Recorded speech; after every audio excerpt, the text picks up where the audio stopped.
সহিহ মুসলিমের বর্ণনায় আসছে قال رسول الله صلى الله تعالى عليه وسلم يغفر للشهيد كل ذنب إلا الدين আমার আপনার নবী বলেন, হে আমার উম্মতরা, মনোযোগ দিয়ে কথাগুলো শোনো।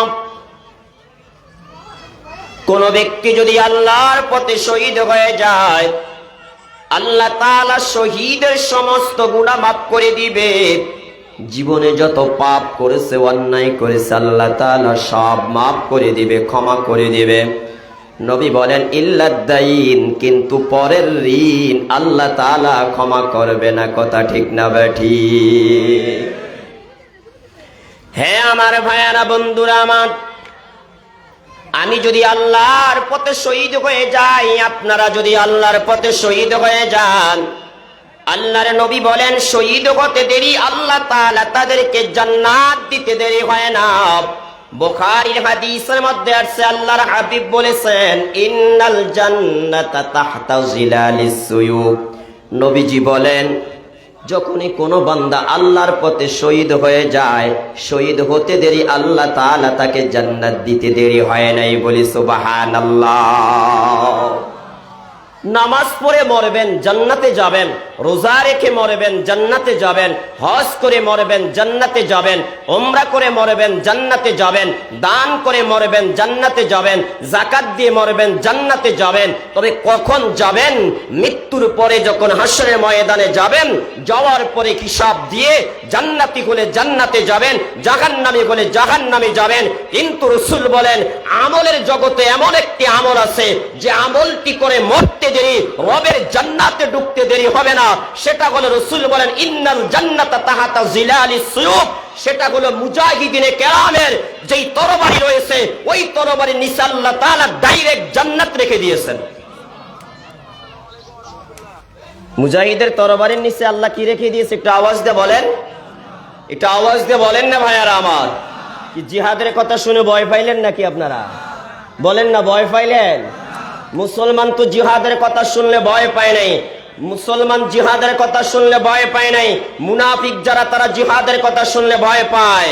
কি বলেন আপনারা? ঠিক না ঠিক কথা বলেন? কাফের বেঈমান যারা, মুশরিক যারা, নাস্তিক যারা, মুরতাদ যারা, তারা জিহাদের কথা শুনলে ভয় পায়। মুসলমান জিহাদের কথা শুনলে ভয় পায় না। মুসলমান জিহাদের কথা শুনলে তাদের তামান্না আরো বেড়ে যায় যে জিহাদের ময়দানে যেয়ে আমি যদি শাহাদাত বরণ করি, মরতে দেরি, রবের জান্নাতে ঢুকতে দেরি হবে না। ঠিক না ঠিক কথা বলেন? তো ভাইয়ারা আমার, যে আমলের ফলাফল ডাইরেক্ট কি বলেন না? আমলের ফলাফল জান্নাত, তবে ডাইরেক্ট না ইনডাইরেক্ট? বলে না, ডাইরেক্ট না ইনডাইরেক্ট।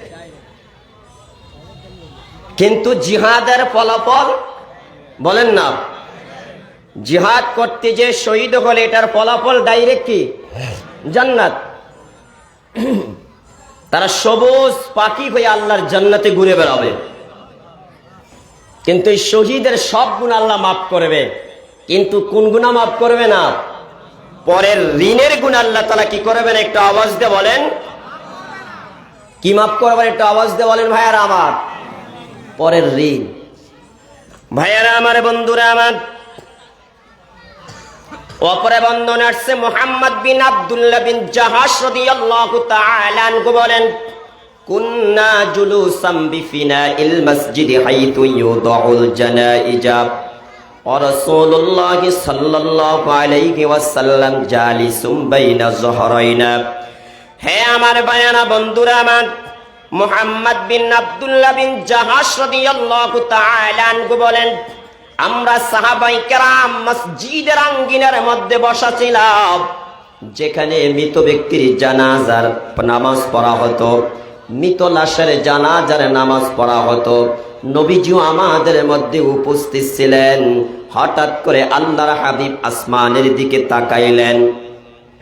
নবীজি আসমানের দিকে তাকানোর পরে তিনার হাত মুবারক কপালের মধ্যে রাখলেন। নবীজি তারপরে নিচের দিকে চেহারা করলেন, চেহারা করে নবীজি বলতে লাগলেন সুবহানাল্লাহি সুবহানাল্লাহি মাযা নাযালা মিনাত তাসদীদ। নবীজি বলতে লাগলেন সুবহানাল্লাহ সুবহানাল্লাহ, বলেন না একটু সুবহানাল্লাহ সুবহানাল্লাহ বলেন তো। সুবহানাল্লাহ বলার দ্বারা লাভ না ক্ষতি? আল্লাহর হাবিব বলেন গুরিসাত বিহি নাখলাতুন ফিল জান্নাহ, যদি কোনো বান্দা একবার সুবহানাল্লাহ বলতে দেরি জান্নাতে একটা খেজুর বৃক্ষ তৈরি হতে দেরি হয় নাই। চিল্লায়া বলি সুবহানাল্লাহ। নবীজি বলেন ওই বৃক্ষটা কত বড় হবে জানাব? আল্লাহর হাবিব বলেন ইয়াসিরুর রাকিবু ফি জিল্লিহা মিয়াতা আমিন লা ইয়াকতাউহা, একটা দ্রুতগামী জান্নাতি ঘোড়া দিয়ে যদি 100 বৎসর পর্যন্ত ওই গাছের ছায়ার নিচে দৌড়ায়, রাসূল বলেন তারপর সেই ছায়া অতিক্রম করে শেষ করতে পারবে না। বলি সুবহানাল্লাহ। হে আমার ভাইয়ারা, বন্ধুরা আমার, নবীজি বলতে লাগলেন আল্লাহ তাআলা কঠিন আয়াত নাজিল করলেন, আল্লাহ তাআলা কঠিন আয়াত নাজিল করলেন। সাহাবী মুহাম্মদ বিন আব্দুল্লাহ বিন জাহাশ রাদিয়াল্লাহু তাআলা আনহু বলেন একদিন এক রাত্র পর্যন্ত আমরা অপেক্ষা করলাম, আমরা মনে করেছি আল্লাহ তাআলা মনে হয় আসমান থেকে গজব নাজিল করবে, আযাব নাজিল করবে, কিন্তু একদিন এক রাত্র পর্যন্ত আমরা অপেক্ষা করলাম, কোনো আযাব দেখতে পাই নাই, গজব দেখতে পাই নাই। একদিন এক রাত্র পরে আমরা আল্লাহর হাবিবকে প্রশ্ন করলাম ইয়া রাসূলুল্লাহ ইয়া হাবিবাল্লাহ, আপনি একদিন এক রাত্র পূর্বে বললেন আল্লাহ তাআলা কঠিন কঠোরতা অবতীর্ণ করেছেন। নবীজি আমরা তো কোনো বিপদ দেখতে পাইলাম না, কোনো বিপদ সংকেত দেখতে পাই নাই।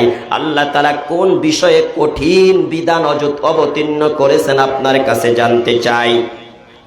হ্যাঁ আমার ভাইয়ারা, বন্ধুরা আমার, আল্লাহর হাবিব যখন এই কথা বললেন, তখন আল্লাহর হাবিবকে যখন এই প্রশ্ন করা হলো, তখন নবীজি বললেন হে আমার সাহাবীরা শোনো, আল্লাহ তাআলার ঋণের বিষয়ে কঠিন বিধান নাজিল করেছেন।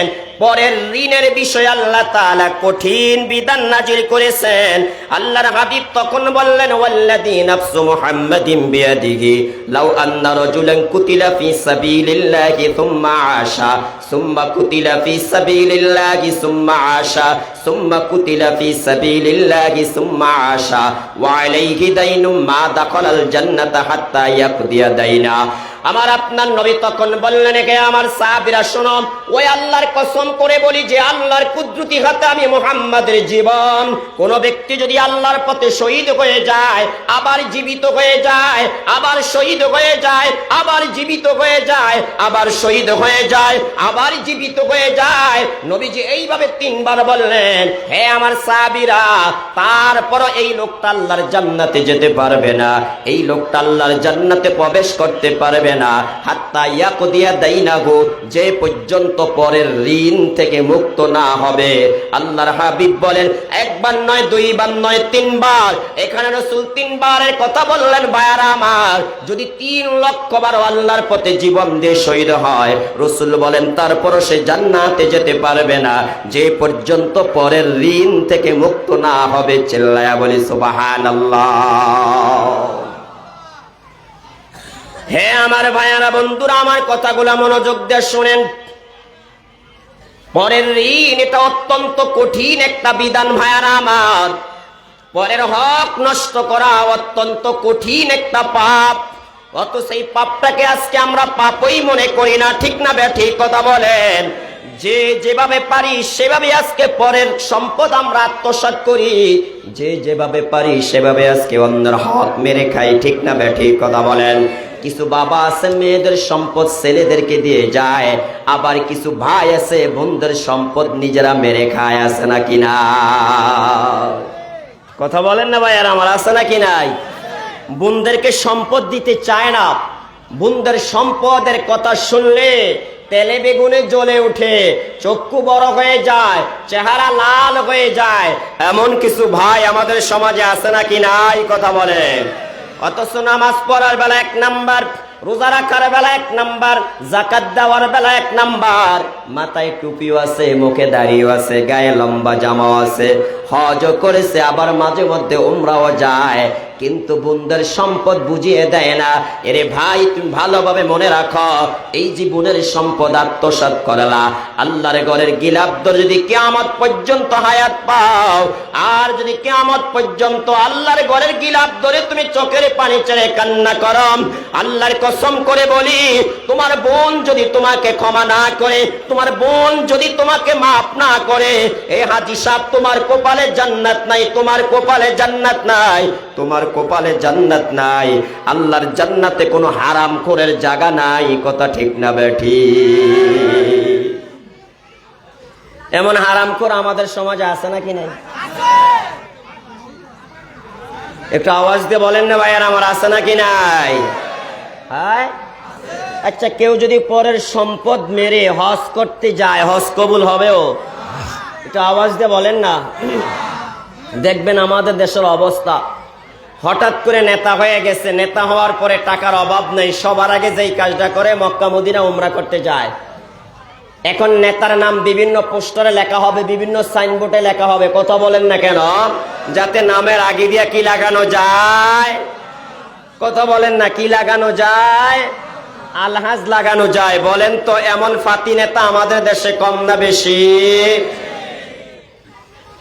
ভাইয়ারা আমার, বন্ধুরা আমার, এই ব্যাপারে একটা হাদিস মনে পড়ে গেল, আপনাদেরকে শুনিয়ে যাই। আবু হুরায়রা রাদিয়াল্লাহু তাআলা আনহু বলেন, আমার আপনার নবী বলেছেন, ইন্নাল্লাহা তাইয়্যিবুন লা ইয়াকবাদুল্লাহু ইল্লা তাইয়্যিবা। বলেন তো, আমার আল্লাহ পবিত্র না অপবিত্র? একটু মুসলমানের আওয়াজ দিয়ে বলেন না, পবিত্র না অপবিত্র? আমার আপনার নবী বলেন, আমার আল্লাহ হলেন পবিত্র, তিনি পবিত্র ছাড়া গ্রহণ করে না। প্রিয় ভাইয়েরা আমার, মনে রাখবেন, আপনি মাদ্রাসা করবেন, মসজিদ করবেন, কালবাট করবেন, গরিব দুঃখীকে আপনি খাওয়াবেন, এতিমদেরকে পোশাক দিবেন, আপনি যাকাত দিবেন, যদি আপনার টাকাটা হালাল না হয়, পবিত্র না হয়, আমার আপনার নবী বলেন, যতই মসজিদ করো, মাদ্রাসা করো, মসজিদে যতই সাদা দাও, মাহফিলে যতই তুমি সাদা দাও, আমার আল্লাহ তোমার দান কবুল করবে না, তোমার দান কবুল করবে না। তাই আমার আপনার নবী বলেন, আমার আল্লাহ হলো পবিত্র, তিনি পবিত্র ছাড়া গ্রহণ করে না।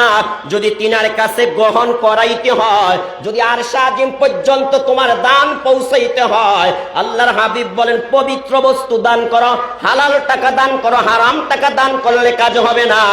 কোটি কোটি টাকা দান করতে পারবা, কিন্তু মাওলার আরশে আজিম পর্যন্ত যাবে না। কথা ঠিক না বেঠিক? কথা বলেন। তাই নবীজি বলেন, আল্লাহ বলেন পবিত্র, তিনি পবিত্র ছাড়া গ্রহণ করে না। নবী তারপরে বলেন, ইন্নাল্লাহা আমারাল মুমিনিনা বিমা আমারা বিহিল মুরসালিন। আল্লাহ তাআলা নবীদেরকে যে আদেশ করেছেন, ইমানদারদেরকে আল্লাহ তাআলা একই আদেশ করেছেন। কি আদেশ করেছেন? আল্লাহ তাআলা বলেন, ও ইমানদার বান্দা বান্দিরা, আমি আল্লাহ তোমাদের জন্য যা হালাল করেছি তা তোমরা ভক্ষণ করো। আল্লাহ তাআলা তারপরে নবীদেরকে বলছেন, হে আমার নবী রাসূলের দলেরা, আমি আল্লাহ তোমাদের জন্য যা হালাল করেছি তা তোমরা ভক্ষণ করবে, এবং আমালু সালেহা, দ্বিতীয় নম্বরে তোমরা নেক আমল করবে, সৎ আমল করবে।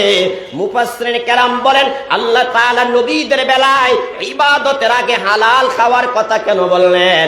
তার একটাই কারণ, ইবাদত করার আগে যদি খানাটা হালাল না হয়, ইবাদত করার আগে যদি তোমার গেজাটা হালাল না হয়, ইবাদত করার আগে তোমার পোশাকটা যদি হালাল টাকায় কিনা না হয়, নামাজের সাজদা দেওয়ার পূর্বে যদি তোমার খাবারটা হালাল না হয়, পানীয় বস্তু যদি হালাল না হয়, আল্লাহর হাবিব বলেন, যতই ইবাদত করবা, যতই সাজদা দিবা, যতই রুকু করবা, যতই কোরআন তিলাওয়াত করবা, তাহাজ্জুদ পড়তে পড়তে কপালের মধ্যে কালো দাগ পালায়া ফেলবা। আল্লাহর হাবিব বলেন, যদি তোমার গেজা হালাল না হয়, যদি তোমার খাবার হালাল না হয়, তাহলে তোমার ইবাদত আল্লাহর আদালতে কবুল হবে না। কথা ঠিক না বেঠিক? এই জন্য উজানির পীর সাহেব হুজুর রহমাতুল্লাহ আলাইহি একটা কথা বলতেন, হালাল গেজাওয়ালা ডাক, বিবি পর্দাওয়ালা ডাক, জিকিরওয়ালা ডাক। ঠিক না বেঠিক? কথা বলেন। আগে খাবারকে হালাল করতে হবে, গেজাকে হালাল করতে হবে, পানীয় বস্তু হালাল করতে হবে, পোশাকটা হালাল টাকার দ্বারা কিনতে হবে। এবার মাওলাকে সাজদা দাও, রব্বে কারীম তোমার ডাকে সাড়া দিতে দেরি হবে না। ঠিক না বেঠিক? কথা বলেন। হে আমার ভাইয়ারা, বন্ধুরা আমার, নবীজি তারপরে কি বলছে মনোযোগ দিয়ে শোনেন। সুম্মা যাকারার রাজুলা ইউতিলুস সাফারা আশআসা গবারা ইয়ামুদ্দু ইয়াদাইহি ইলাস সামা ইয়া রাব্বি ইয়া রাব্বি ইয়া রাব্বি ওয়া মাতআমুহু হারামুন ওয়া মাশরাবুহু হারামুন ওয়া মালবাসুহু হারামুন ওয়া গুযিয়া বিল হারাম ফাআন্না ইউস্তাজাবু লাক। আমার আপনার নবী তারপরে বলেন, একজন লোক হজ করার জন্য ঘর থেকে মক্কার পথে বেরিয়ে গেল, হাঁটতে হাঁটতে সফর করতে করতে ক্লান্ত হয়ে গেল, দুলাবালির দ্বারা তার চেহারা কি হয়ে গেল, মলিন হয়ে গেল, জামা কাপড় ময়লা হয়ে গেল। এবার একটা জায়গার মধ্যে অবস্থান করলো বিশ্রাম নেওয়ার জন্য। আল্লাহর হাবিব বলেন, ক্লান্ত শরীর নিয়ে হাজী সাহেব আসমানের দিকে হাত তুলে বলে, আল্লাহ আমার জীবনের গুনাহ মাফ করে দাও, আল্লাহ তুমি আমাকে এটা দাও, আল্লাহ তুমি আমাকে সেটা দাও, আল্লাহ আমার এটা প্রয়োজন তুমি দিয়ে দাও, আল্লাহ সেটা প্রয়োজন দিয়ে দাও। আল্লাহর হাবিব বলেন, অথচ হাজী সাহেবের অবস্থা কেমন জানো? রাসূল বলেন, সে যা খেয়েছে হারাম খেয়েছে, যা পান করে তা হারাম পান করে। এই হাজী সাহেব যত টাকা কামাই করেছে সব হারাম ভাবে কামাই করেছে। আল্লাহর হাবিব বলেন, যে পোশাক পরিধান করে হজ করার জন্য বের হয়ে গেল, যেই পোশাক পরিধান করে মক্কার পথে রওনা দিল, এই পোশাকটা হলো হারাম টাকার। ও মালবাসুহু হারামুন, বলেন না মালবাসুহু হারামুন, শরীরে যে পোশাক আছে পোশাকটা কোন টাকার, একটু আওয়াজ দিয়ে বলেন ভাইয়ারা আমার। তা আল্লাহর হাবিব বলেন, যা খেয়েছে তাও হারাম, যা পান করেছে তাও হারাম, যেই টাকা কামাই করেছে তাও হারাম, যেই পোশাক পরিধান করেছে তাও হারাম টাকার। আল্লাহর হাবিব বলেন, ফাআন্না ইউস্তাজাবু লাক, এমন হারামখোরের দোয়া আমার আল্লাহ কিভাবে কবুল করবে? ঠিক না বেঠি? বুঝলেন হাদিস? কথা বলে না। আসলে কি হাদিসটা বুঝছেন আপনারা? হ্যাঁ, এত লম্বা মুনাজাত করলে কবুল হবে? কিরে ভাই কথা বলেন না কেন? কবুল হবে? আর একটু আওয়াজ দিয়ে বলেন না কবুল হবে? হজ কবুল করাইতে হলে কি হওয়া লাগবে? পোশাকও হালাল হতে হবে, খানা হালাল হতে হবে, পানিও হালাল হতে হবে, যেই টাকা দিয়ে হজ করতে যাচ্ছেন সেই টাকাটাও হালাল হতে হবে। ঠিক না বে ঠিক? কথা বলে। যদি সাদার টাকা দিয়ে হজ করতে যায়, কথা বলে না কেন? হ্যাঁ, যদি সাদার টাকা দিয়ে হজ করতে যায় কবুল হবে? কথা বলেন না, কবুল হবে? জনগণের টাকা আত্মসাৎ করেছে, সেই টাকা দিয়ে হজ করতে যায়, রে ভাই কথা বলেন না কেন? গরিব দুঃখীর চাউল মেরে, ডাউল মেরে, টয়লেট মেরে, টিউবওয়েল মেরে, কম্বল মেরে, কথা বলেন না কেন? সেই টাকা দিয়ে হজ করতে যায়, মেম্বার হোক, চেয়ারম্যান হোক, নেতা হোক, হজ কবুল হবে? আওয়াজ দিয়ে বলেন না কবুল হবে?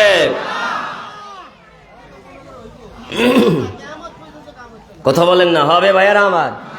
তাহলে ইবাদত করার আগে কি হওয়া লাগবে? পবিত্র হওয়া লাগবে। বলেন কি হওয়া লাগবে? হ্যাঁ, আর একটা হাদিস শুনে যান ভাইয়ারা আমার। যেই ব্যক্তি তার শরীরটাকে হৃষ্টপুষ্ট করেছে হারাম টাকায় খানা কিনে, রাসূল বলেন এমন শরীর আল্লাহর জান্নাতে যাবে না। কি ভাই কথা বলেন না কেন? ভালোভাবে লক্ষ্য করে দেখবেন, আমার সমাজে যে যত বড় ঘুষখোর, যে যত বড় সুদখোর, যে যত বড় হারামখোর, তার পেটটা তত বড়। ঠিক না বে ঠিক? কথা বলেন ভাইয়েরা আমার, বন্ধুরা আমার, আমার আপনার নবী বলেন, লা ইয়াদখুলুল জান্নাতা জাসাদুন গুদিয়া বিল হারাম।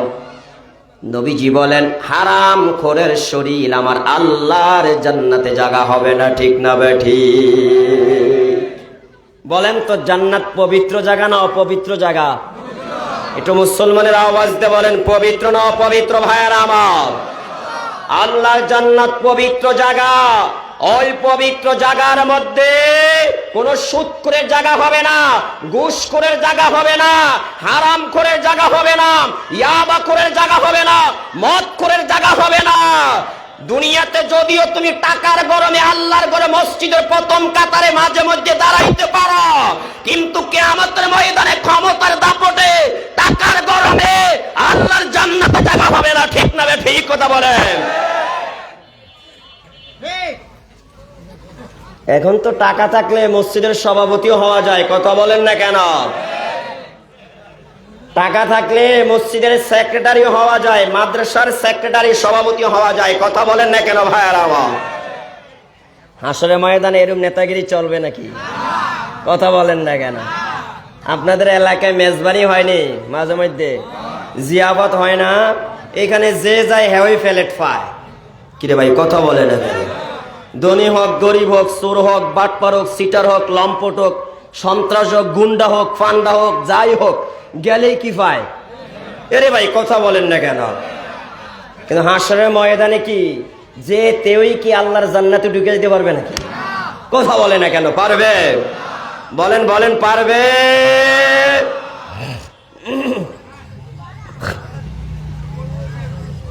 জান্নাতে যেতে হলে কি হওয়া লাগবে? হালাল পবিত্র খানাকে শরীরটাও পবিত্র রাখতে হবে। আস্তে আস্তে একটু সামনে আগান, পিছনে জায়গা হচ্ছে না ভাইয়ারা আমার। আমার কথা কি আপনারা বুঝতেছেন? মোটামুটি বুঝা যায় তো কথা নাকি ভাইয়ারা আমার? কি ভাই সামনে আগাইবেন না পিছন দিকে যাইবেন? দেখেন দেখেন, আপনারা খেয়াল রাখেন, কে উঠতে যায় খেয়াল রাখেন, খেয়াল রাখেন, বুঝছেন নি? হ্যাঁ, সামনে আগান, একটু আস্তে আস্তে সামনে আগান। কথা বলবেন না ভাইয়ারা আমার? কি আলোচনা কিছু চলবে? সামনে চলবে?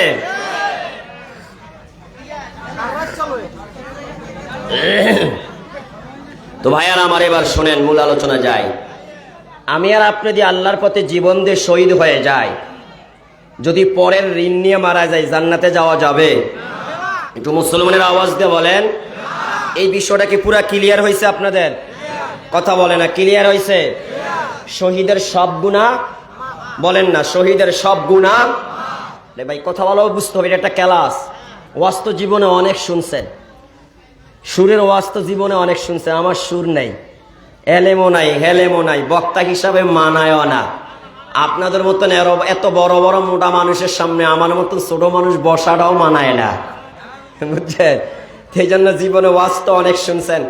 আজকে আমরা একটু ক্লাস করি। ক্লাসে বসছেন না আপনারা? তা আমরা একটু ক্লাস করি। তাহলে বলেন, যারা আল্লাহর পথে শহীদ হয়, রসুল বলেন মরতে দেরি, জান্নাতে যেতে কি হয় না? দেরি হয় না। শহীদের ফজিলত নিয়ে কথা বললে অনেক সময়ের প্রয়োজন। সবাই মরে যায়, আল্লাহ বলেন যারা আমার পথে জীবন দিয়ে দেয় তারা মরে না, বাল আহইয়া, তারা জীবিত। আমি রবের কাছে তারা জীবিত, আমি আল্লাহ তাদেরকে রিজিক দেই। আল্লাহ প্রদত্ত রিজিক তারা শহীদ হওয়ার পরে ভোগ করে। সুবহানাল্লাহ। হে আমার ভাইয়ারা, বন্ধুরা আমার, যারা আল্লাহর পথে জীবন দিয়ে শহীদ হয়ে যায়, আল্লাহর নবী বলেন তাদের জীবনের সব গুনাহ আল্লাহ মাফ করে দেয়, কিন্তু পরের ঋণের গুনাহ আল্লাহ তাআলা কি করে না? মাফ করে না। যারা আল্লাহর পথে জীবন দিয়ে শহীদ হয়, মরতে দেরি, আল্লাহর জান্নাতে যেতে দেরি হয় না। কিন্তু রসুল বলেন যদি ঋণ নিয়ে আল্লাহর পথে শহীদ হয়, কিন্তু ঋণ থেকে পরিশোধ হওয়ার আগ পর্যন্ত আল্লাহর জান্নাতে ঢোকা যাবে না। ঠিক না ঠিক? হে আমার ভাইয়েরা, বন্ধুরা আমার, শহীদের মর্যাদা কত জানেন? হাদিস শরীফে আসছে, কয়লা রাসূলুল্লাহ সাল্লাল্লাহু তাআলা আলাইহি ওয়াসাল্লাম, লিশহীদ ইনদাল্লাহি সিত্তু খিসালিন ইউগফারু লাহু ফি আউয়ালি দাফআতিন ওয়া ইউরা মাকআদুহু মিনাল জান্নাহ। আমার আপনার নবী বলেন যারা আল্লাহর পথে জীবন দিয়ে শহীদ হয়ে যায়, এদের জন্য আল্লাহর নিকটে ৬টা বৈশিষ্ট্য রয়েছে, ৬টা মর্যাদা রয়েছে।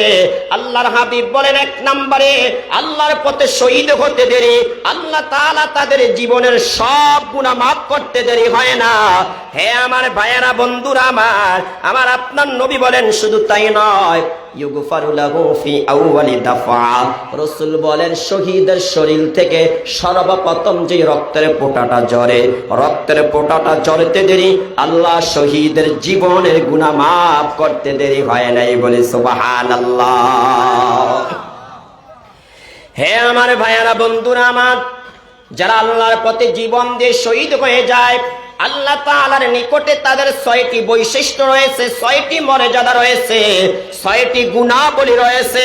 আমার আপনার নবী বলেন, 1 নাম্বার, ইউগফারু লাহু ফি আউয়ালি দাফাতিন ওয়া ইউরা মাকআদুহু মিনাল জান্নাহ। 1 নম্বরে শহীদের শরীর থেকে সর্বপ্রথম যে রক্তের ফোঁটাটা ঝরে, আল্লাহর হাবিব বলেন সাথে সাথে জীবনের গুনাহ মাফ করে দেয়, এবং সাথে সাথে আল্লাহ তাআলা তাকে জান্নাতের সেই ঠিকানাটা দেখিয়ে দেয়। শহীদ হওয়ার পরে যেই ঠিকানার মধ্যে সে অবস্থান করবে, চিল্লায়া বলি সুবহানাল্লাহ। শহীদ হওয়ার পরে যেখানে থাকবে, যেখানে অবস্থান করবে, জান্নাতের যেই বালাখানায় থাকবে, ওয়ায়ুরা মাকআদুহু মিনাল জান্নাহ, জান্নাতের সেই জায়গাটা, বাসস্থানটা আল্লাহ দেখিয়ে দেয়। তার বাস্তব একটা ঘটনা, ফেরাউনের স্ত্রী আসিয়া, নাম কি আপনারা শুনেছেন ভাইয়ারা আমার? ছোট্ট আকারে ঘটনাটা আপনাদেরকে স্মরণ করিয়ে দিচ্ছি। বিবি আসিয়ার ঈমান যখন প্রকাশ হয়ে গেল, ফেরাউনে হামানকে ডেকে বলে, হামান কিছু জানো কিনা? বলে কি হয়েছে? বলে আমার স্ত্রী আসিয়া তো আমাকে রব মানে না, খোদা মানে না। পৃথিবীর সবাই, আমার রাজত্বর, আমার দেশের সবাই আমাকে রব মানে, সবাই আমাকে প্রভু মানে, কিন্তু আমার স্ত্রী আমাকে প্রভু মানে না, আমাকে রব মানে না। ওই যে একটা কথা বলে না, রাজাই করে দেশের বিচার, রাজার ঘরে চলে আন বিচার, বলেন একটা কথা। এখন সবাই যদি এর রব মানে, স্ত্রী যদি রব না মানে, এটা একটা অপমান না? কি ভাই কথা বলেন না কেন? তা হামানে কয়, আপনি আসিয়ারে বুঝান। বুঝাইলো, কোনো কাজ হয় না।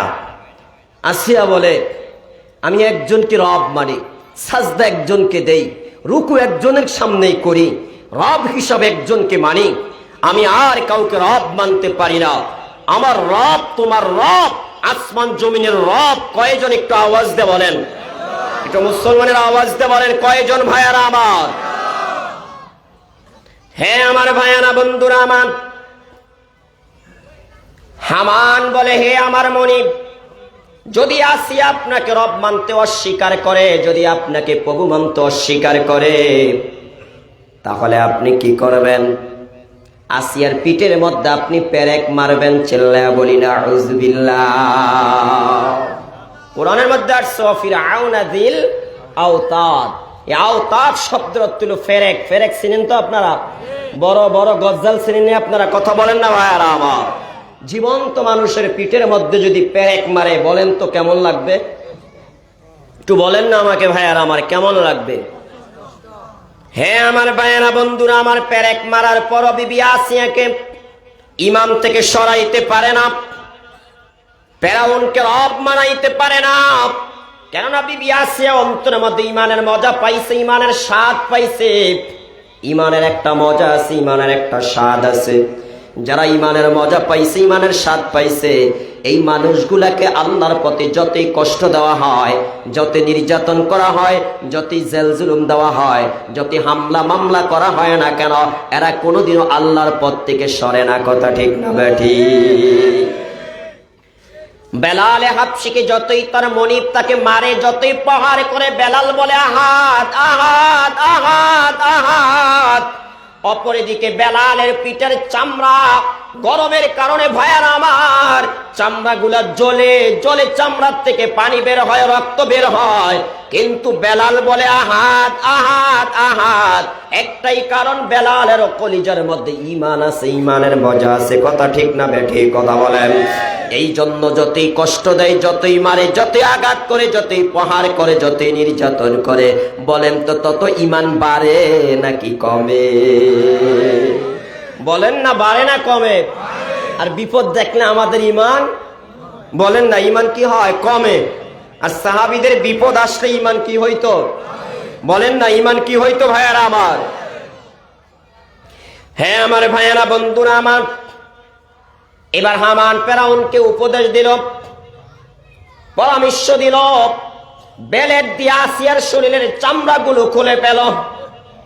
একটাবার চিন্তা করেন মুসলমান ভাইয়ারা আমার, এই মুহূর্তে যদি আমার আপনার চামড়াগুলো শরীর থেকে যদি ব্লেড দিয়ে কি করা হয়, কেটে কেটে টেনে হেসড়ে যদি খোলা হয়, বলেন তো কি পরিমাণ কষ্ট লাগবে।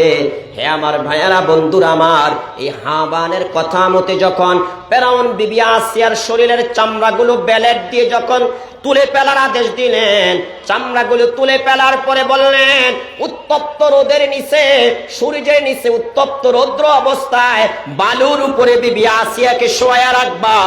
একটাবার চিন্তা করে দেখেন, শরীরের চামড়াগুলো খুলে ফেললো, আরো বালুময় জমিন ভাইয়ারা আমার, প্রখর তাপের মধ্যে যখন বিবি আসিয়াকে ফেলে রাখলেন।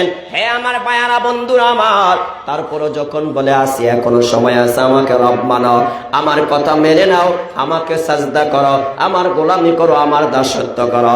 বিবি আসিয়া বলে, এটা হতে পারে না।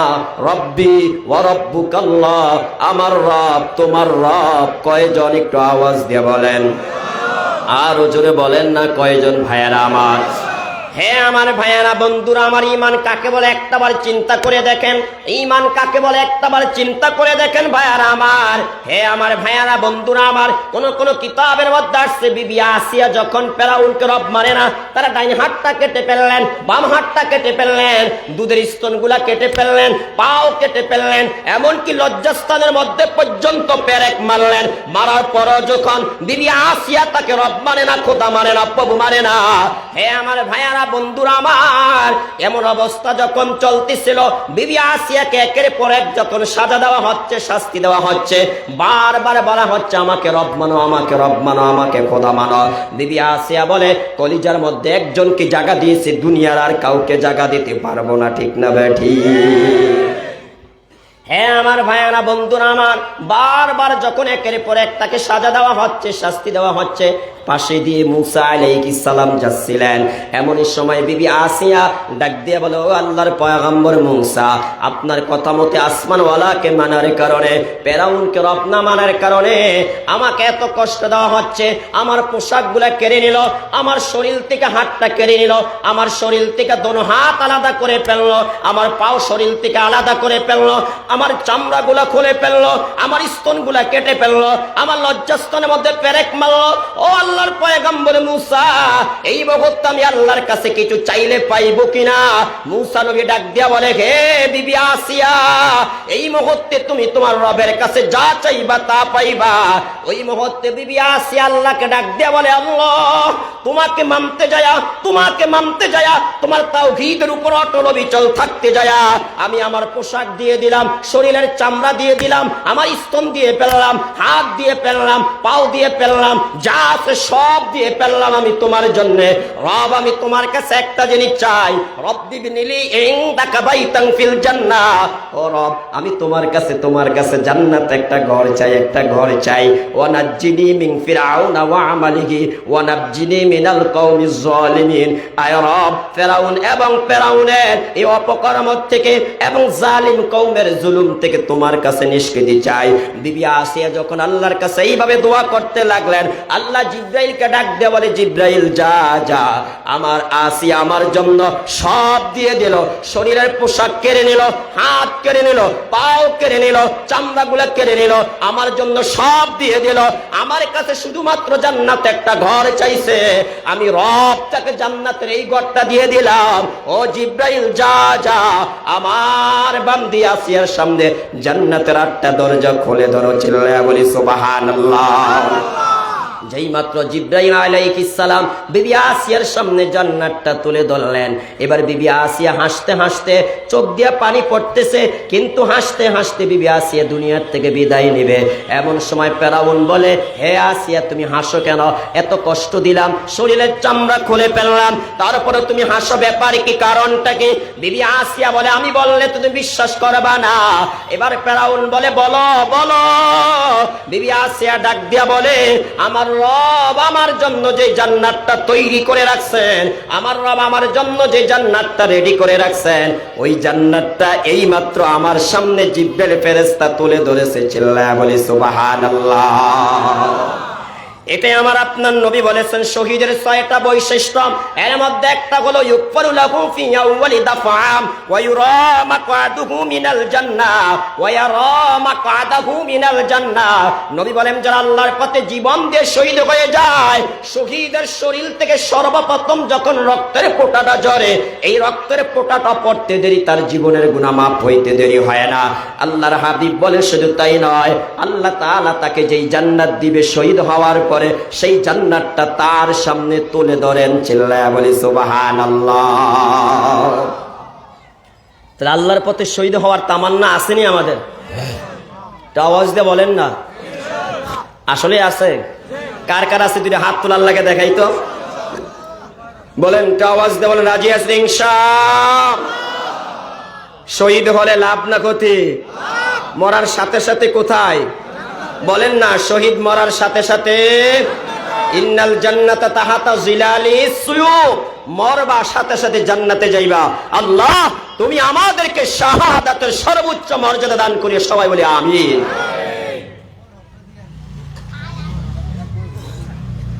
হ্যাঁ আমার ভাইয়েরা বন্ধুরা আমার, শহীদের 1 নম্বর মর্যাদা হলো সর্বপ্রথম রক্তের ফোঁটার সাথে সাথে গুনাহ মাফ। আল্লাহ তাআলা জান্নাতটা দেখিয়ে দেয়। নবীজি 2 নম্বরে বলেন ওয়ায়ুজারু মিন আযাবিল কবরি, যারা আল্লাহর পথে জীবন দিয়ে শহীদ হয়ে যায় তাদের জীবনের কবরের জীবনের সব আযাব মাফ। চিল্লায়া বলি সুবহানাল্লাহ। শহীদ হইবেন, কবরের আযাব মাফ। কবরে কোনো আযাব হবে না, কবরে কোনো শাস্তি হবে না। আল্লাহু আকবার, আল্লাহু আকবার। এটা কয় নাম্বার পুরস্কার বলেন? বলেন না কয় নাম্বার? 2 নম্বর বৈশিষ্ট্য শহীদের ওয়ায়ুজারু মিন আযাবিল কবর, শহীদের জন্য কবরের আযাব মাফ। আমি আপনাদের কাছে জানতে চাই, গুনাহগার যারা, পাপিষ্ঠ যারা, তাদের জন্য কবরে আযাব আছে নাকি নাই? কবরে আযাব আছে নাকি নাই? নবী বলেছেন আল কবরু রাউদাতুম মিন রিয়াদিল জান্নাহ আও হুফরাতুম মিন হুফারিন নার। কবর কারোর জন্য জান্নাতের বাগান, আবার কবরটা কারোর জন্য জাহান্নামের গর্ত হবে। কবর কারোর জন্য জান্নাতের বাগান, আবার কবরটা কারোর জন্য জাহান্নামের কি হবে বলেন ভাই? আর আমার ছোট্ট একটা কথা মনে রাখেন, কবরে যাওয়ার পরে প্রশ্ন 3টা করবে। 3 প্রশ্নের জবাব দিতে পারলে পুরস্কার 5টা, 3 প্রশ্নের জবাব দিতে না পারলে তিরস্কার 5টা। আল্লাহর হাবিব বলেছেন যখন ফেরেশতা প্রশ্ন করবে তোমার রবকে, জবাব দিবে জানি না। আবার প্রশ্ন করবে তোমার দ্বীনকে, জবাব দিবে জানি না। আবার প্রশ্ন করবে তোমার নবীকে, জবাব দিবে জানি না। রব্বে কারীম আরশ আজিম থেকে জবাব দিবে ফায়ুনাদি মুনাদিম মিনাস সামাই আন কাযাবা আব্দি, হে আমার ফেরেশতারা আমার বান্দা মিথ্যা বলেছে। পাপরি সুখ মিনান নার, তার কবরের মধ্যে জাহান্নামের বিছানা বিছিয়ে দাও। ওয়াল বিসুহু মিনান নার, তার শরীরের মধ্যে জাহান্নামের পোশাক পরিধান করিয়ে দাও। চিল্লায়া বলি না আউযুবিল্লাহ। 3 নম্বরে ওয়াফতাহু লাহু বাবান ইলান নার, তার কবর থেকে নিয়ে জাহান্নাম পর্যন্ত একটা কি করে দাও, দরজা করে দাও, জানালা করে দাও, যেটা দিয়ে জাহান্নামের উত্তপ্ত হাওয়া আসতে থাকবে, জাহান্নামের আযাব তার কবরে আসতে থাকবে। 4 নম্বরে ওয়ায়ুদাইয়িকু আলাইহি কবরু, তার কবরটা একেবারে সংকীর্ণ হয়ে যাবে। রাসূল বলেন কেমন সংকীর্ণ হবে জানো? 2 দিক থেকে কবরের মাটি এত জোরে চাপ দিবে, এক দিকের হাড় অপর দিকে ঢুকে যাবে, এক দিকের হাড় অপর দিকে ঢুকে যাবে। 5 নম্বরে আল্লাহর হাবিব বলেন তার কবরের মধ্যে একজন অন্ধ ফেরেশতা নিযুক্ত করে দেওয়া হবে। তার হাতে থাকবে লোহার হাতুড়ি। ওই হাতুড়িটা কত বড় হবে? ইমাম আহমদ বিন হাম্বল রাহিমাহুল্লাহ বর্ণনা করেন আদম নবীর থেকে নিয়ে কিয়ামত পর্যন্ত যত মানুষ দুনিয়াতে আসছে, যত মানুষ আছে, কিয়ামত পর্যন্ত আসবে, সমস্ত মানব দানব মিলে যদি চেষ্টা করে এই হাতুড়িটা নাড়াইতে পারবে না। এত ওজনের হাতুড়ি দিয়া এই গুনাহগারদেরকে কবরের মধ্যে অন্ধ ফেরেশতা মারবে। মারতে দেরি 70 গজ মাটির নিচে যেতে দেরি হবে না, মারতে দেরি পাহাড়ের মতন চূর্ণ বিচূর্ণ হতে দেরি হবে না, আবার পূর্বের ন্যায় হয়ে যাবে। আল্লাহর হাবিব বলেন এইভাবে কিয়ামত পর্যন্ত ও অন্ধ ফেরেশতা তাকে মারতে থাকবে, আঘাত করতে থাকবে, প্রহার করতে থাকবে। রাসূল বলেন 3 প্রশ্নের জবাব দিতে পারবা না, কবরে গেলে 5টা শাস্তি ভোগ করবা। 1 নম্বরে আগুনের বিছানা, 2 নম্বরে আগুনের পোশাক, 3 নম্বরে জাহান্নামের দিকে দরজা, 4 নম্বরে কবর সংকীর্ণ হয়ে যাবে, 5 নম্বরে অন্ধ ফেরেশতা লোহার হাতুড়ি দিয়ে মারবে। শুধু তাই নয়, রাসূল বলেছেন 70 থেকে 99টা সাপ এসে তাকে দংশন করবে। তানহাসুহু ওয়া তালদাগুহু, রাসূল বলেছেন দংশন করতে থাকবে, কামড়াইতে থাকবে। রাসূল বলেন সাপের বিষ কত জানো? আল্লাহর হাবিব বলেন এই সাপ যদি দুনিয়ার বুকে একবার নিঃশ্বাস ফেলতো, রাসূল বলেন কিয়ামত পর্যন্ত এই জমিনে লাউ গাছ বলো, কপি গাছ বলো, ধান বলো, আলু বলো, যত কিছু বলো, কোনো ফসল এই জমিনের মধ্যে উৎপন্ন হতো না, কোনো গাছপালা তরুলতা কিচ্ছু থাকতো না, সব জ্বলে পড়ে ছাই হয়ে যেত। নাউজুবিল্লাহ বলবেন না? তাহলে কবরের আযাব আছে নাকি নাই? কথা বলেন না, আসেনি? হ্যাঁ, একদল আছে দেখবেন রাজনীতি করার আগে আল্লাহরে মানে, রসুলের মানে, আযাব গজব, পরকাল, জান্নাত জাহান্নাম, কবর, হাসর, মিজান, ফুলসিরাত এই যে কিছু রইল বিশ্বাস করে, কিন্তু রাজনীতি করতে গেলে নেতার কথা মানতে যা, নেত্রীর কথা মানতে যা, আল্লাহ রসুল, পরকাল, জান্নাত জাহান্নাম, কবর, হাসর, মিজান, ফুলসিরাত সব ভুলে যায়। ঠিক না বে ঠিক? কথা বলেন কি ভাই? মিছা কথা কথা বলেন না যে আপনারা। একদল আছে নির্বাচনের আগে ইমানদার থাকে, নির্বাচনের পরে বেঈমান হয়ে যায়। কিরে ভাই কথা বলেন না কেন? নির্বাচনের আগে মাথায় টুপি দেয়, গায়ে লম্বা জামা, মসজিদের মিম্বরও বসে মাঝে মধ্যে। কথা বলেন না কেন? মসজিদের মাইক হাতে নিয়ে কোরআন সুন্নাহর কথা বলে। আবার দেখবেন যখন নেতা কি হয়ে যায় তখন আবার দেখবেন সে বেঈমান হইতে বেশিক্ষণ লাগে না। কি বলেন? এমন নেতা আমাদের সমাজে আছে নাকি নাই ভাইয়ারা আমার? নেতা হওয়ার আগে বারবার হুজুরদের কাছে দোয়া চায়, ইমাম সাহেবের কাছে দোয়া চায়, মুফতি সাহেবের কাছে দোয়া চায়, বক্তাদের কাছে দোয়া চায়, মাদ্রাসার হুজুরদের কাছে দোয়া চায়, মুয়াজ্জিনের কাছে দোয়া চায়। কিন্তু নেতা হওয়ার পরে, নির্বাচিত হওয়ার পরে, মেম্বার হওয়ার পরে, চেয়ারম্যান হওয়ার পরে, এমপি হওয়ার পরে, মন্ত্রী হওয়ার পরে, সরকার হওয়ার পরে হুজুরদের বিরুদ্ধে সর্বপ্রথম সে ষড়যন্ত্র চক্রান্ত করে। ঠিক না বেঠিক? এমন মুনাফিক আমাদের দেশে আছে নাকি নাই? কিরে ভাই কথা বলেন না, আছে নাকি নাই? কিন্তু নেতা হওয়ার আগে বারবার হুজুরদের কাছে দোয়া চাইলা, বারবার হুজুরদের কাছে ধর্ণা দিলা, বারবার হুজুরদের কাছে গেলা, হাদিয়া দিলা, চা খাওয়াইলা, কত কিছু করলা, মাথায় টুপিও দিলা, লম্বা জামাও পরলা, নামাজও পড়লা, সুযোগ হইলে উমরাও করে, আবার মাজারও যায়। কথা বলেন না কেন ভাইয়ারা আমার? কিন্তু এখন নেতা হওয়ার পরে সবার আগে হুজুর করে বাস দিতে বয়ে থাকে। এই তাগো বাস দেওয়ার কারণে এখন বাসের দাম বাড়ছে। কথা বলেন না কেন ভাইয়ারা আমার? কম দামে বাস পাওয়া যায় এখন। কথা বলেন না কেন? হ্যাঁ, আবার কিছু নেতা আছে দেখবেন সকালবেলার বক্তব্য দ্বারা থাকে ইমানদার, বিকালের বক্তব্য দ্বারা হয়ে যাবে ইমান। হ্যাঁ, এর বাস্তব দিয়ে একটা উপমা দেই। যারা বলে ধর্ম যার যার উৎসব সবার, আমি আপনাদের কাছে জানতে চাই এটা কি ইমানি স্লোগান না কুফরি স্লোগান? এটা আওয়াজ দিয়ে, মুসলমানের আওয়াজ দিয়ে কথা বলেন না ভাইয়ারা আমার। এটা ইমানি স্লোগান না কুফরি স্লোগান? স্লোগান এটা হবে ধর্ম যার যার উৎসব তার তার। ঠিক না ঠিক? কথা বলেন। আবার একদল বলে ধর্ম নিরপেক্ষ। কথা বলেন না, ধর্ম নিরপেক্ষ স্লোগান দেয়। আছে নাকি নাই? কথা বলেন না ভাইয়ারা আমার। হ্যাঁ, মানে হ্যাঁ সব ধর্মের পক্ষে আছে। সুবিধা হইলে মুসলমানের ধর্মের পক্ষে, আবার অসুবিধা হইলে হিন্দু ধর্মের পক্ষে। কথা বলেন না কেন ভাইয়ারা আমার? মানে সব ধর্মের পক্ষে সে। আর নিরপেক্ষ বলতে বুঝায় কি সে কোনো ধর্মের পক্ষেই না। কথা বুঝেন না মনে হয়? ধরেন একজনে ইসলামের পক্ষে, আর একজন কি ইসলামের বিপক্ষে, আর একজনের পক্ষেও না বিপক্ষেও না। এরে কি কয়? কথা বলেন, এরে কি বলে? আরে তার তো কোনো ধর্মই নেই। কথা বলেন না কেন? তাহলে এটা কি ইমানি স্লোগান না কুফরি স্লোগান? এটা আওয়াজ দিয়ে বলেন। আবার যারা বলে নারী পুরুষ সমান অধিকার, এটা কি ইমানি স্লোগান না কুফরি স্লোগান? এটা আওয়াজ দিয়ে বলেন না, বলেন বলেন। এটা কুফরি স্লোগান ভাইয়ারা আমার। এই জন্য বলছিলাম আমার দেশের নেতাদের অবস্থা হলো এমন, সকালবেলার বক্তব্যের দ্বারা হয় ইমানদার, বিকাল বেলার বক্তব্যের দ্বারা হয়ে যাবে ইমান। ঠিক না ঠিক? কথা বলেন। আর একটা বিষয় হলো ভাই, এরা তো জানেই না কোন কথার দ্বারা ঈমান আয় আর কোন কথার দ্বারা ঈমান যায়। কি ভাই কথা বলেন না কেন?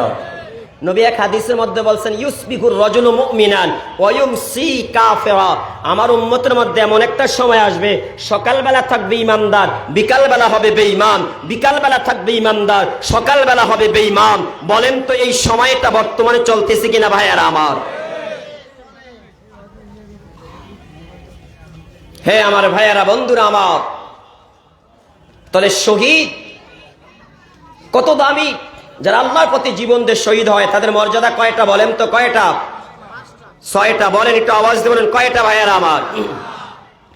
হে আমার ভাইয়ারা, বন্ধুরা আমার, আমার আপনার নবী বলেন, কোন ব্যক্তি যদি আল্লাহর পথে জীবন দিয়ে শহীদ হয়ে যায়, আল্লাহ তাআলা তাকে 6টা পুরস্কার দিবেন। 1 নম্বরে শরীর থেকে সর্বপ্রথম যে রক্তের ফোঁটা ঝরে, আল্লাহ তার জীবনের গুনাহ মাফ করে দিবে। এমনকি আল্লাহ তাআলা তাকে মরার পরে যে জান্নাতে যাবে জান্নাতটা দেখিয়ে দেবে। 2 নম্বরে রাসূল বলেন, ওয়ায়ুজারু মিন আযাবিল কবরি, আল্লাহ তাআলা তাকে কবরের আযাব থেকে মুক্তি দিয়ে দেবে। 3 নম্বরে রাসূল বলেন, ওয়ায়ামানু মিনাল ফাযাইল আকবারি, কিয়ামতের ময়দানে কঠিন ভয়াবহ দিনে, যেদিন কেউ কারো পরিচয় দিবে না, যেদিন মাথার উপরে সূর্য চলে আসবে, আল্লাহর হাবিব বলেন সেই দিন শহীদরা এই আযাব থেকে নিরাপদে থাকবে। চিল্লায়া বলি সুবহানাল্লাহ। এটা কয় নাম্বার? বলেন না কয় নাম্বার? 3 নাম্বার। 4 নম্বরে আমার আপনার নবী বলেন, ওয়ায়ুদাউ আলা রাসিহি তাজুল ওয়াকার, আমার আপনার নবী বলেন 4র্থ নম্বরে কিয়ামতের ময়দানে শহীদের মাথার মধ্যে এমন একটা টুপি পরিধান করিয়ে দেওয়া হবে। আল্লাহর হাবিব বলেন ইয়াকুত পাথর, আল্লাহর নবী বলেন এমন একটা টুপি পরিধান করিয়ে দেওয়া হবে, নবীজি বলেন তামাম দুনিয়া বিক্রি করলো এই টুপির দাম হবে না। তামাম দুনিয়াতে যা কিছু আছে, রাসূল বলেন সবকিছু বিক্রি করলো, টুপির দাম হবে না। সুবহানাল্লাহ, সুবহানাল্লাহ। নবী বলেন দুনিয়া এবং দুনিয়াতে যা কিছু আছে সব কিছুর চেয়ে দামি হলো শহীদের মাথার টুপি। চিল্লায়া বলি সুবহানাল্লাহ।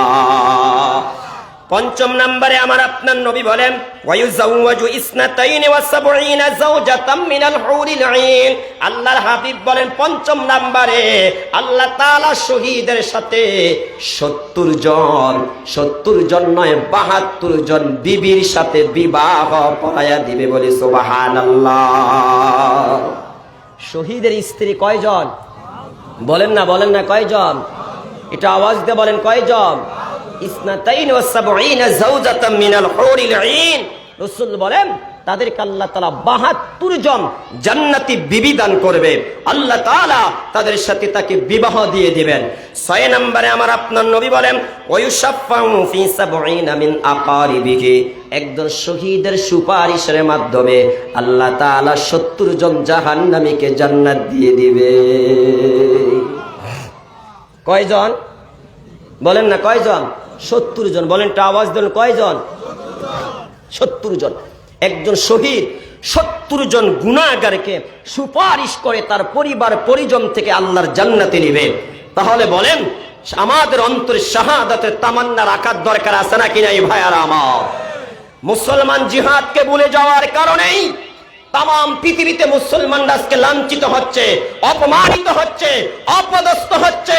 যদি বাংলাদেশও জিহাদের বিধান চালু থাকতো, ইসকন সন্ত্রাসী দলেরা আমার মুসলিম ভাই আলিফ মাহমুদকে হত্যা করতে পারতো না, শহীদ করতে পারতো না। ঠিক না ঠিক কথা বলে? মুসলমান আজকে জিহাদ পবিত্র বিধানকে ভুলে যাওয়ার কারণে তাম পৃথিবীতে মুসলমান লাঞ্ছিত হচ্ছে, অপমানিত হচ্ছে। মুসলমানের পবিত্র জায়গা মসজিদ, নিরাপত্তার জায়গা মসজিদ, মুসলমান আজকে মসজিদও নিরাপদ নয়। ঠিক না ঠিক কথা বলেন?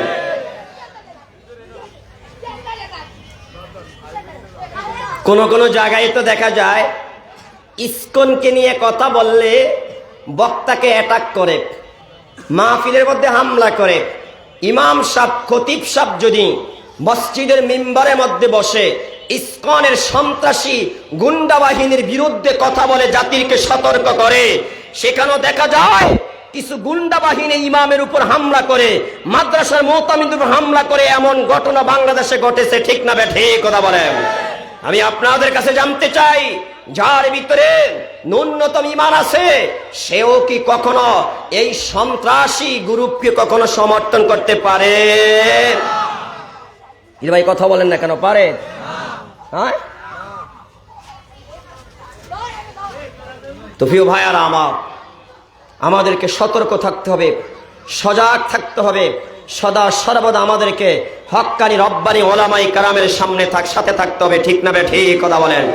ওলামাই কেরাম যখনই ঐক্যবদ্ধ হয়ে এই দেশের শীর্ষস্থানীয় ওলামাই কেরাম যখন ফতুয়া দিবে যে এখন জিহাদ করা ফরজ, তখনই আমাদের কাছে যার কাছে যা আছে তা নিয়ে আল্লাহর পথে জিহাদ করার জন্য, সংগ্রাম করার জন্য মাঠে ময়দানে ঝাঁপিয়ে পড়তে হবে। ঠিক না ঠিক কথা বলেন ভাইয়ারা আমার?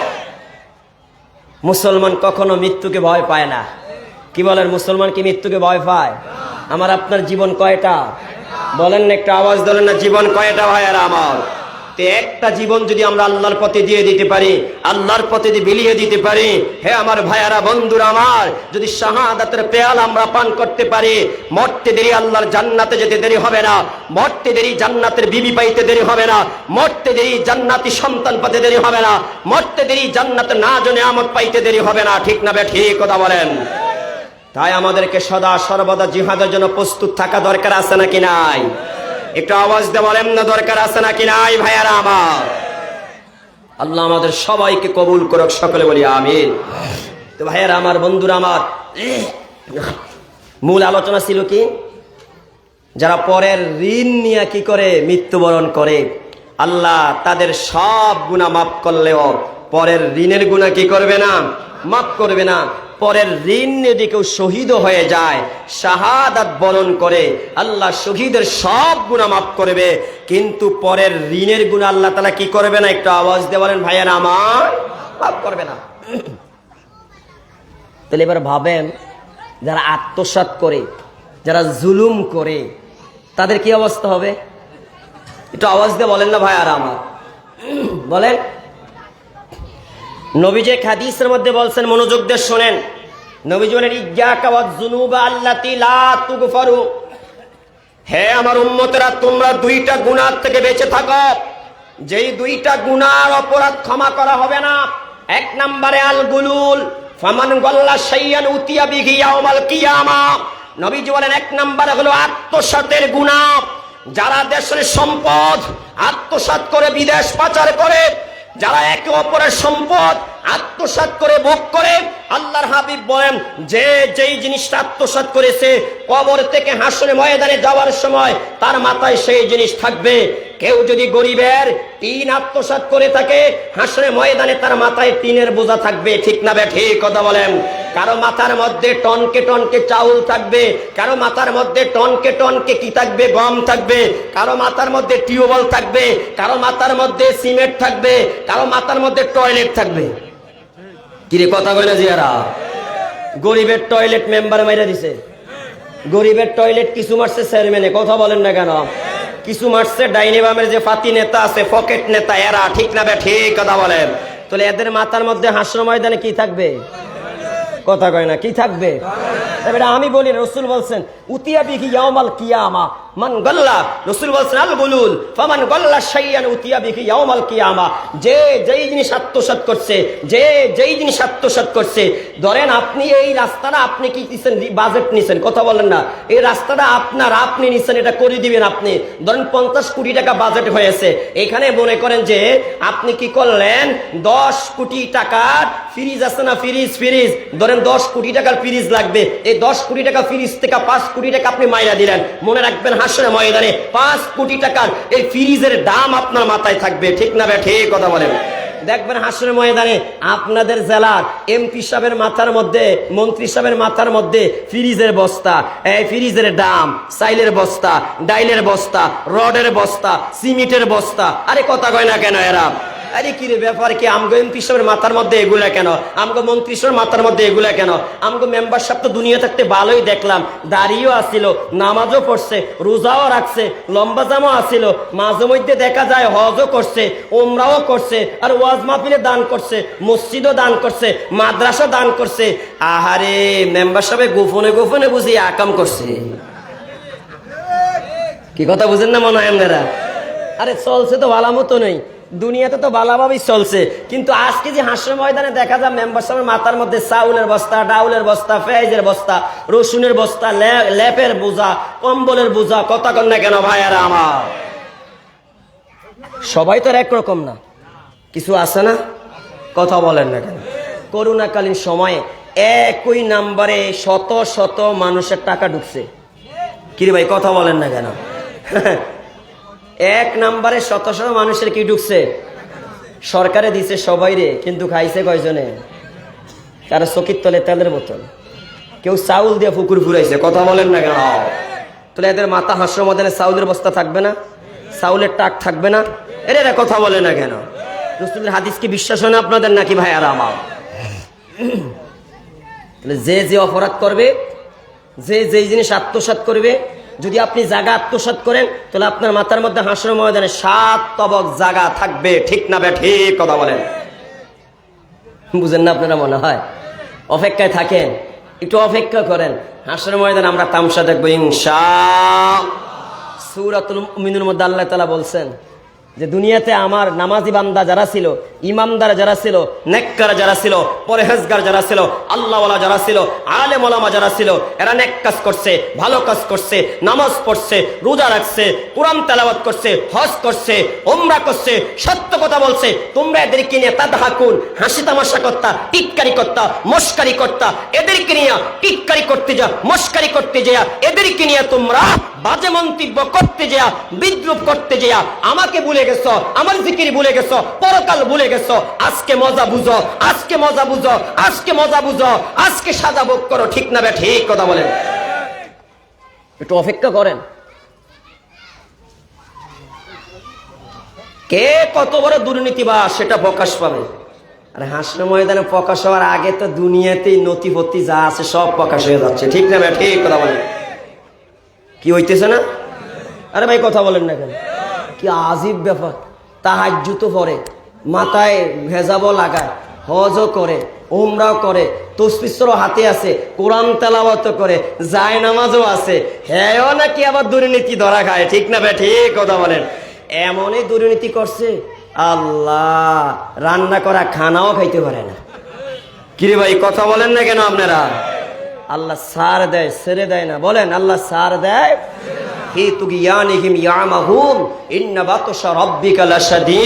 আল্লাহ বলেন আমার দ্বারা বড় সত্য ধরা, আমার দ্বারা বড় সত্য ধরা, আমার দ্বারা বড় সত্য ধরা। যখন কিয়ামতের ময়দানে এক শ্রেণী জাহান্নামে যাবে, যাওয়ার পরে তারা বলবে রব্বানা আখরিজনা মিনহা ফাইন উদনা ফাইন্না যালিমুন। হে রব আমাদেরকে এখান থেকে বের হওয়ার সময় দেন, বের হওয়ার সুযোগ দেন। আমরা আর জুলুম করব না, আমরা আত্মসাৎ করব না, আমরা আলেমদের বিরুদ্ধে কথা বলবো না, মসজিদ মাদ্রাসার বিরুদ্ধে কথা বলবো না, মিথ্যা মামলা দিয়ে আলেমদেরকে যুগের পরে যুগ জেলখানায় ঢুকাইবো না। আল্লাহ তাআলা তখন বলবে তোমরা দুনিয়াতে থাকতে কি কসম করো নাই মা লাকুম মিন জাওয়াল, তোমাদের ধ্বংস হবে না। তোমরা বলেছিলা 41 সাল পর্যন্ত থাকবে, 41 আসবে তো দূরের কথা, 2024 সাল পার করতে পারো না, পার করতে পারো না, পার করতে পারো না। ঠিক না ঠিক? কথা বলে তোমরা কি কসম করে বলো নাই মা লাকুম মিন জাওয়াল, তোমাদের ধ্বংস নাই, তোমরা ধ্বংস হবে না। কেউ কিছু বললেই বলতো আসো খেলা হবে।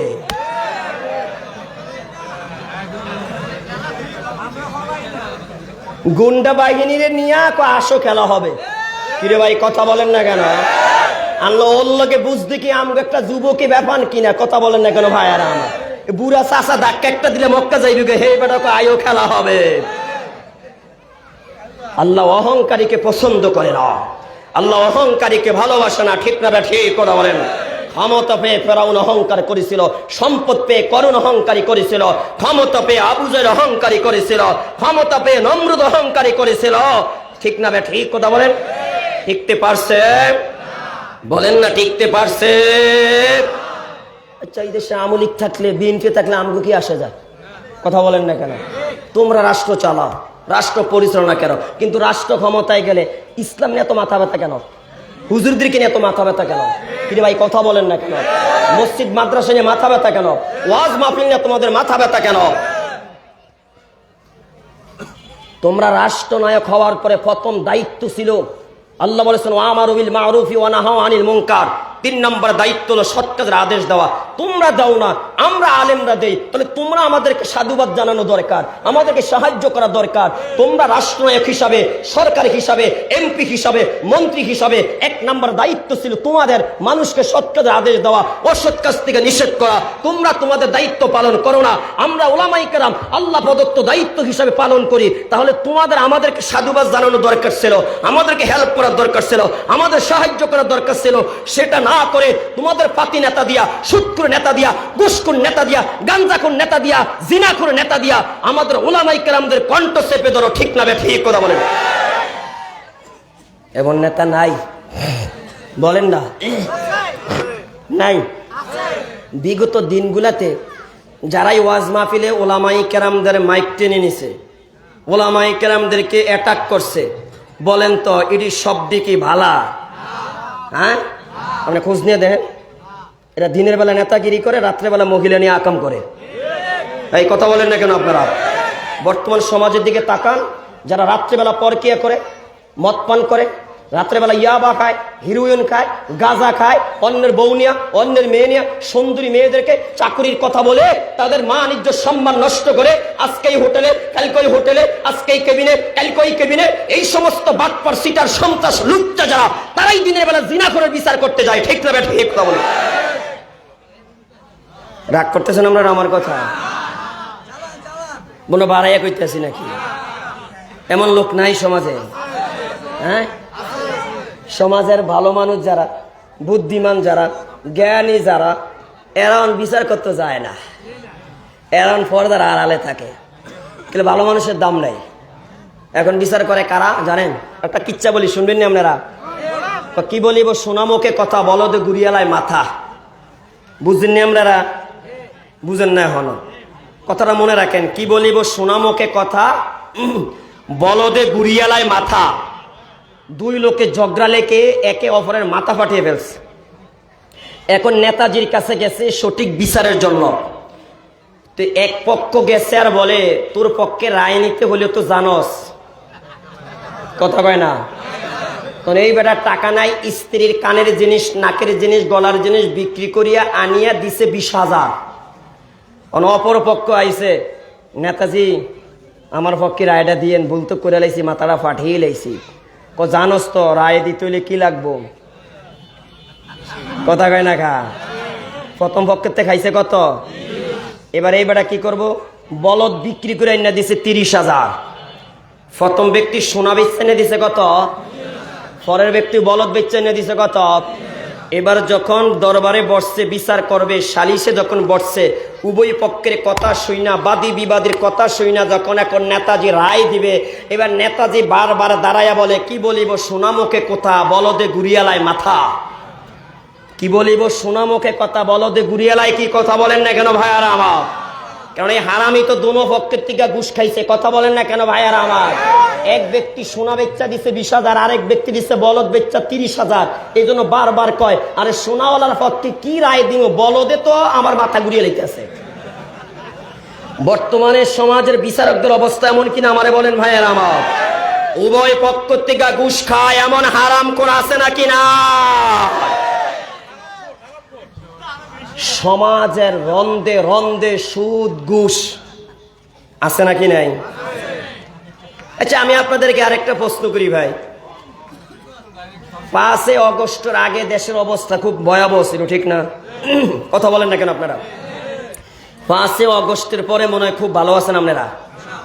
হ্যাঁ, এখন আর সুদ নাই, ঘুষ নাই, সাদাবাজি নাই, টেন্ডারবাজি নাই, খুন খারাপি নাই, গুম নাই, জোরপূর্বক একে অপরের সম্পদ দখল নাই, একে অপরের কাছে জোর করে সাদাবাজি আদায় করার সিস্টেম নাই।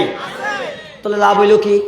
আমি এই জন্য বলি, আগে নাম ছিল এক দলের, ছবি ছিল এক দলের, এখন শুধু নাম আর ছবিটা পরিবর্তন হয়েছে, তাদের রীতি এক, নীতি এক, রক্ত এক, কাজ এক, কর্ম এক, সব এক। ঠিক না? ঠিক কথা বলেন।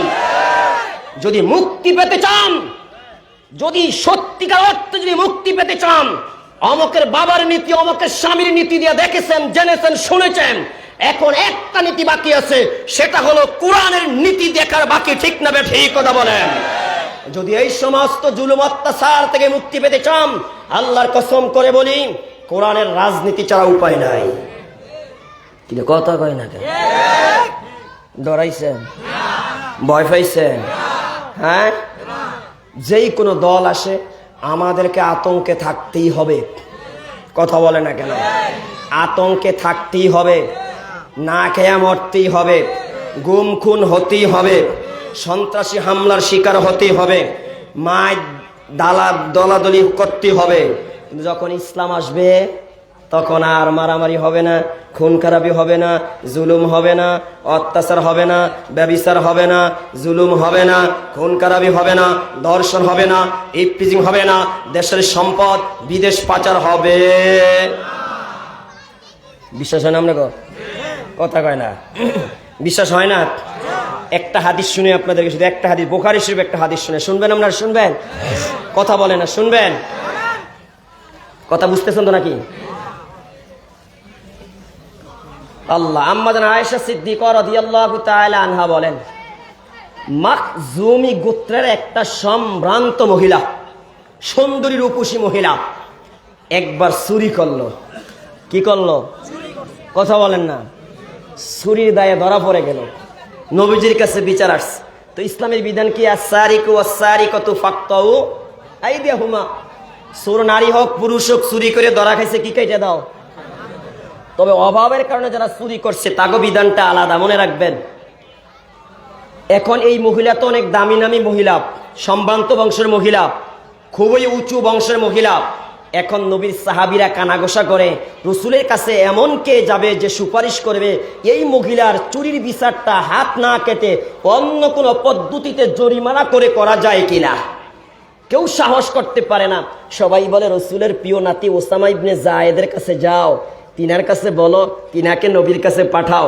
ওসামা ইবনে জায়েদকে বললেন, তিনি নবীর কাছে গেলেন, যে বললেন, নানাজি এই মহিলা তো অনেক সম্ভ্রান্ত বংশের মহিলা, এই মহিলা চুরি করে ধরা খেয়েছে, হাত না কেটে অন্য কোনো পদ্ধতিতে তার এই পাপের জরিমানা করা যায় কিনা, বিচার করা যায় কিনা।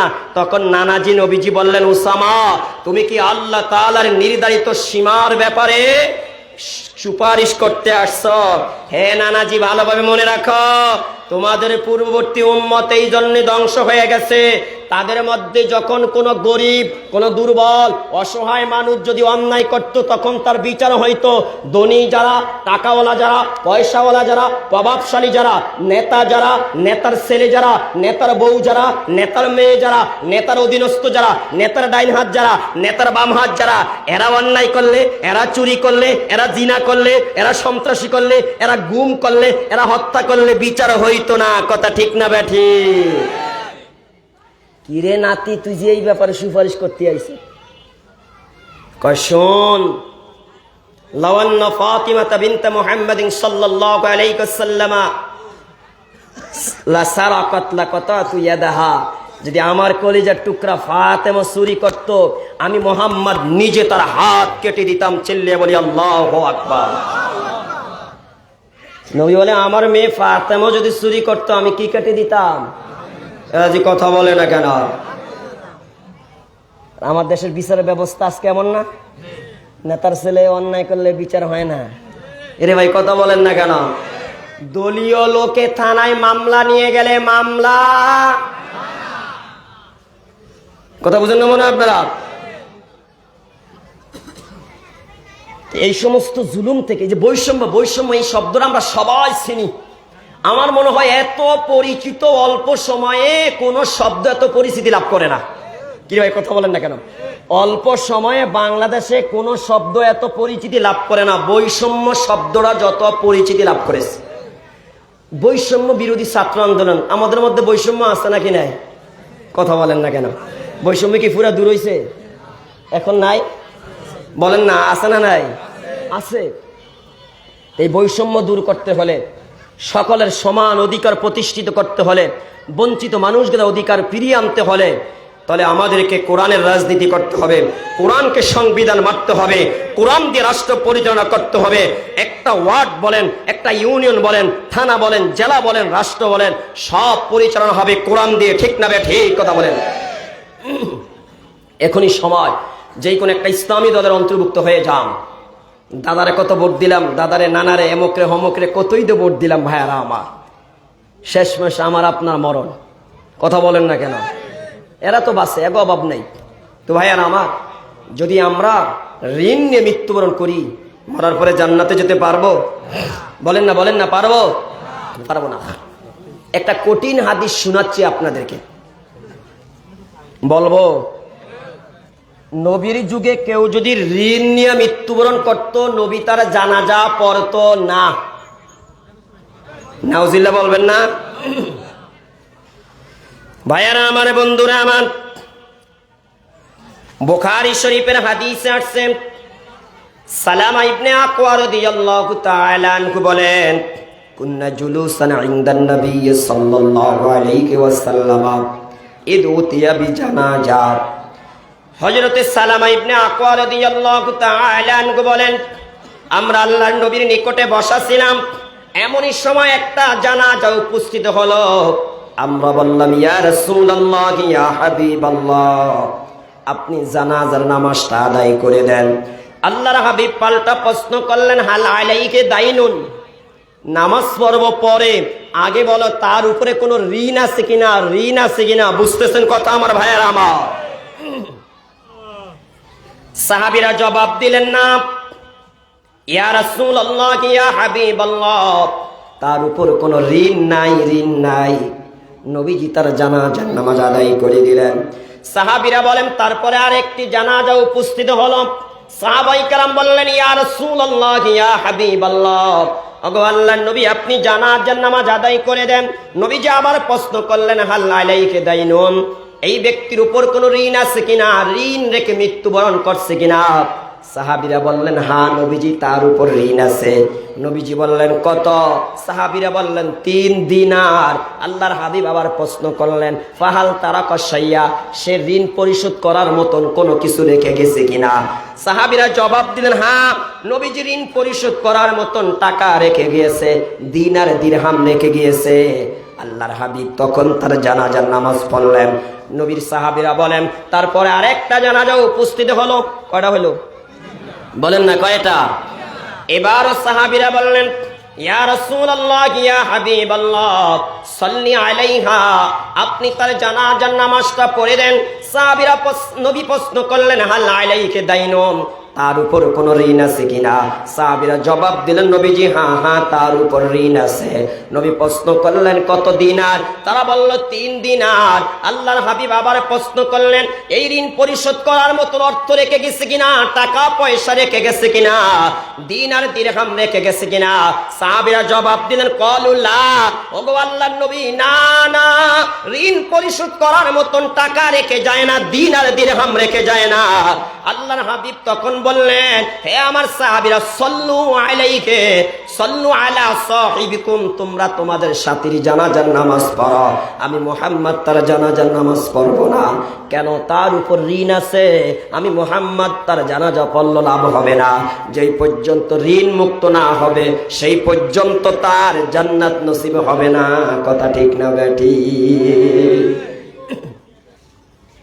ফাঁসের থেকে সাহাবী আবু কাতাদা রাদিয়াল্লাহু তাআলা আনহু বলে, সাল্লি আলাইহি ইয়া রাসূলুল্লাহ, ও নবীজি, আপনি তার জানাজা পড়ে দেন। ওয়া আলাইহা দাইনুহু, তার যত ঋণ আছে সব ঋণ আমি পরিশোধ করে দিব। সুবহানাল্লাহ বলবেন না?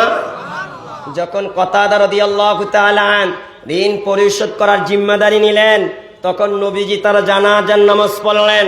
মুসলমান ভাইয়েরা আমার, একটা বার চিন্তা করে দেখেন, জানাজা আসলো, নবী প্রশ্ন করলেন, ঋণ আছে কিনা, বলল না, জানাজা পড়ে দিলেন। আবার আরেকটা জানাজা আসলো, প্রশ্ন করলেন, ঋণ আছে কিনা, বলা হলো আছে। পরিশোধ করার মতন টাকা আছে কিনা, বললেন হ্যাঁ আছে, জানাজা পড়লেন।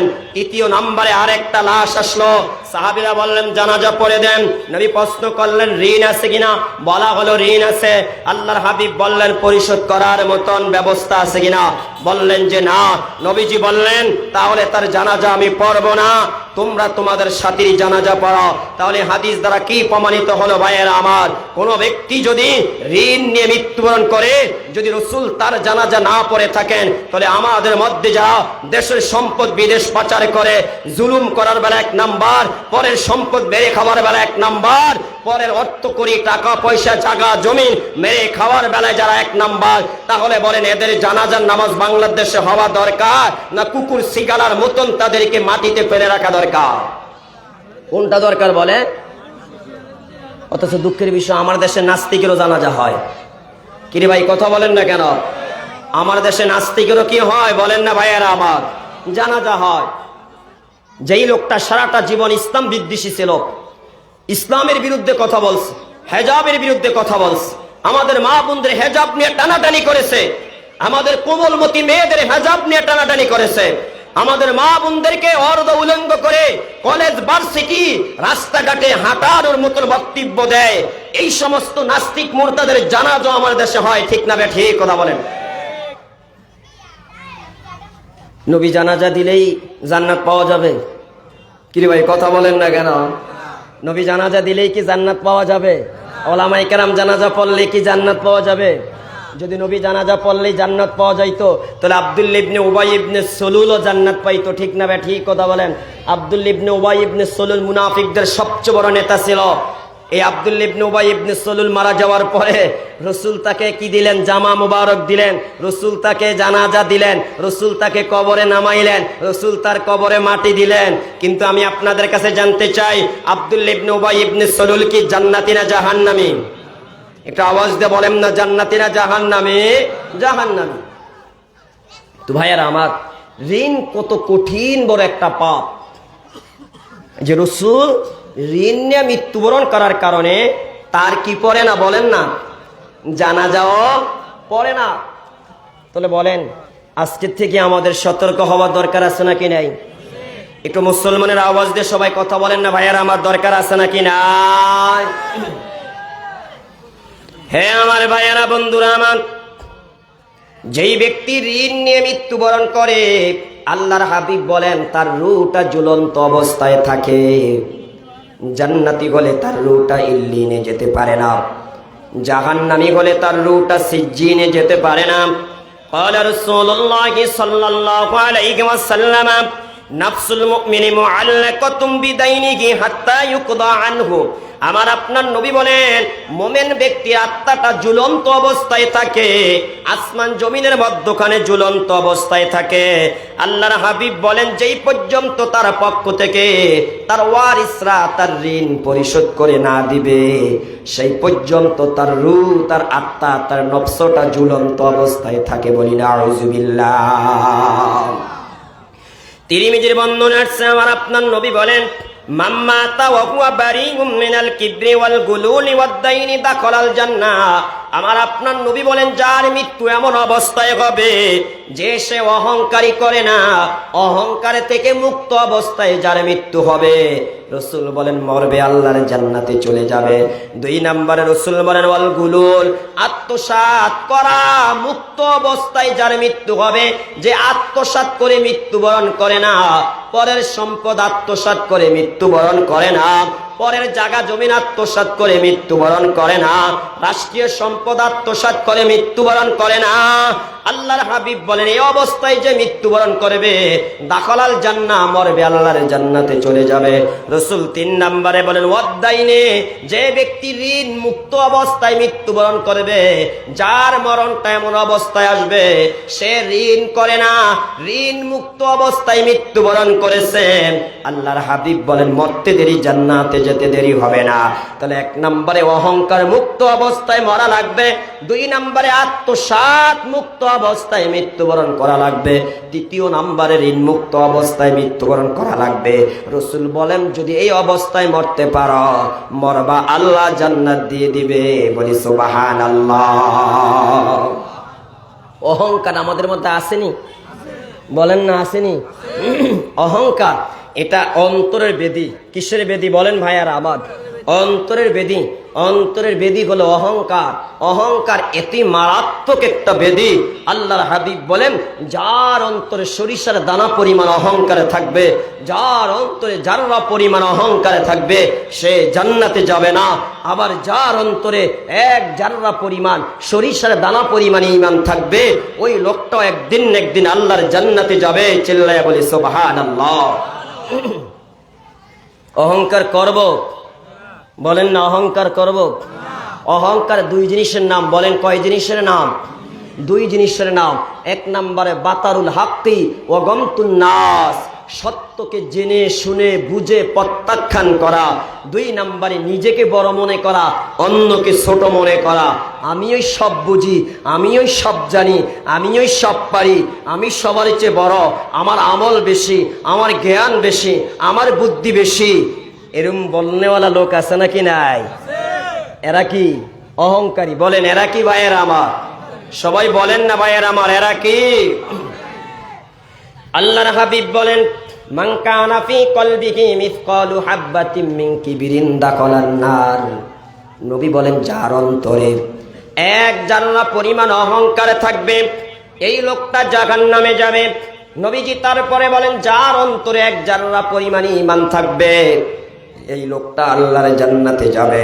তখন একজন সাহাবী প্রশ্ন করলেন, ইয়া রাসূলুল্লাহ, ইয়া হাবিবাল্লাহ, একজন লোক এটা পছন্দ করে তার পোশাকটা সুন্দর হোক, পায়ের জুতাটা সুন্দর হোক, নবীজি এতে কোনো অহংকার হবে কিনা? আল্লাহর হাবিব জবাব দিলেন, ইন্নাল্লাহা জামিলুন ইউহিব্বুল জামাল। আমার আল্লাহ নিজেই সুন্দর, তিনি সুন্দরকে পছন্দ করেন। সুন্দর জামা পরলে অহংকার হয় না, দামি জুতা পরলে অহংকার হয় না, সুন্দর জুতা পরলে অহংকার হয় না। রাসূল বলেন অহংকার বলা হয় সত্যকে জানার পরে প্রত্যাখ্যান করা, সত্যকে বুঝার পর প্রত্যাখ্যান করা, সত্যকে জানার পর কি করা? সত্যকে বয়কট করা। দ্বিতীয় নম্বরে ওয়াগমতুন নাস, নিজেকে বড় মনে করা, মানুষকে ছোট মনে করা। আল্লাহ তুমি আমাদেরকে অহংকার মুক্ত জীবন দান করো বলি আমিন। হ্যাঁ আমার ভাইয়েরা, বন্ধুরা আমার, নবীজি বললেন যেই ব্যক্তি তিনটা জিনিসতে মুক্ত অবস্থায় কি করবে? মৃত্যুবরণ করবে। এক নম্বরে অহংকারী করবে না, দুই নম্বরে আত্মসাৎ করবে না, তিন নম্বরে কি করবে না? ঋণ নিয়ে মৃত্যুবরণ করবে না। এই লোকটা মরবে, আল্লাহর জান্নাতে চলে যাবে। আল্লাহ আমাদের সবাইকে ঋণ মুক্ত অবস্থায় মৃত্যুবরণ করার তৌফিক দান করেন, সকলে বলি আমিন। সুবহানাকা সুবহানাকাল্লাহুম্মা বিহামদিকা আশহাদু আল্লা ইলাহা ইল্লা আনতা আস্তাগফিরুকা ওয়া আতুবু ইলাইক।